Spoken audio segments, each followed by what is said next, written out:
Okay, meeting number 2, and I'm here with Reservoir and my new friend, François-Marie. Hello, Rob. François-Marie, and one of the associate partners of Reservoir Watch. And Reservoir was born in 2017. We are now celebrating 5 years old of the brand. The idea of Reservoir is really to reproduce, let's say, a measuring instrument with a complication, a watchmaking complication, so retrograde minute, jumping hour, and a power reserve. And this can duplicate that in different universes, such as cars, automobile, aeronautic, submarines, diving, and so on. I'm very familiar with the cars and with the diving line.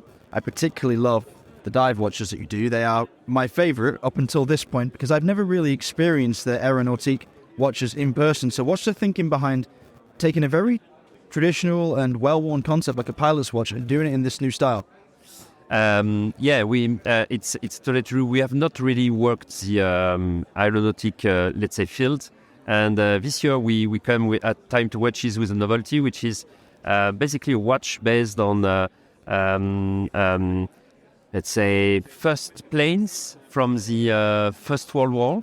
So these are measuring instruments, very simple but a little bit complex. And we try to reproduce the design of, like Art Nouveau minutes figures. There is a cathedral hand with a Reservoir logo inside. We usually in Reservoir we have a power reserve. There is still a power reserve in the movement, but it's hidden. That means it lets us a lot more space to make a bigger jumping hour. So it's really simple, but looks like the real measuring instrument that you have in the cockpit of this, let's say, first biplane. How do you say that? No, I really love it, and I particularly love the very vintage colorway of the one I've got in my hands right now, which has got an off-white, I'd say, ecru dial and beautiful 5-minute Arabic numerals in that traditional pilot style or trench watch style, maybe more accurate. And through the back, I can see the movement. Now, tell me about the movements, because listeners of the Real Time Show love a bit of a technical deep dive. So how did you do it? Do you make this, I guess, dial side complication in-house, or do you have some help with that? No, we had some help at the beginning. We are pretty new, so we have watchmakers in La Chaux-de-Fonds in Switzerland, and they do a bespoke module which basically animates the complication. Their name is Telos Watch. They are very well-known and famous motorists, and they did basically they built from scratch a proprietary module, but now a bespoke one, and they animate the retrograde minute, the jumping hour, and the power reserve. They did a very beautiful work on making the retrograde minute reliable, which it's really, really tricky. They did. We had a patented technology. If for instance, you want to how do you say that? Clock side, reverse clock side.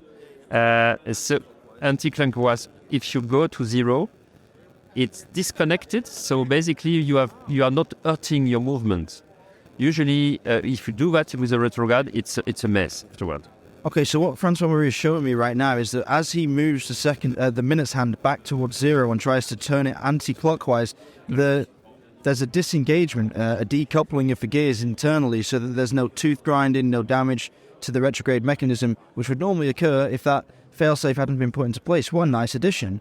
And so afterwards you can re-engage it, and then it's going like normal. And the second aspect that they did is when you are the retrograde, you are at 60, then the single hands come back to 0. Here you have a lot of energy to manage here. So, the hand, when it's coming back, it's doing like this, like a vibration. So they did a lot of engineering behind the fact of having the handle coming here and doing a very, smooth, fast movement. You doesn't see it, but it's stable. And it's stabilized while you have a lot of energy to accommodate with. And how have they done that exactly? Have they spring-loaded the minute wheel inside the movement? They did, and I'll show you here what we call it a school watch. Okay, so we've got like a dial-less watch now, so we can see the dial-side complication working in real life. You can play with that if you want. So this is a screwed crown. You see here you have a sort of ham. We call it a ham, and then this is this piece which is basically the one who is doing all the work. Okay, if you've not seen Reservoir watches before, the thing is, there's a central minute hand which runs from where you would normally have about 8 o'clock, 7 or 8 o'clock, all the way around to where you would normally have 4 or 5 o'clock, and then it skips all the way back to the starting position. So it goes from 0 to 60 and then flips back to 0. Now what we're seeing here is as the hand creeps around the dial, a hammer cocking system loads itself, getting ready to fire into what looks to be, is that a 12-toothed wheel in the middle there, that star-tooth wheel? And that fires the minute hand right back to the beginning and stabilizes it so there's no backlash at all in these teeth. What a remarkable complication. How long did it take to develop that? Then the project the first fair we attended was Reservoir in 2017. We had some prototype, but we have not yet we were not at the point to go through the full development. We wait for sort of feedback from the industry, like you, like retailers, and to understand if there is something that the wow effect, as we call it at that time. And then afterwards, we went through the development up to the first pieces. I think globally it was 1 year in terms of duration of development. And how many pieces do you have in the catalogue now? Almost 50. No way. Yes, in 5 years, yes. 50 pieces, yes. Good grief. Okay, well, long may that growth continue. Thanks for taking the time to talk to me. I really appreciate it. Thank you, Rob.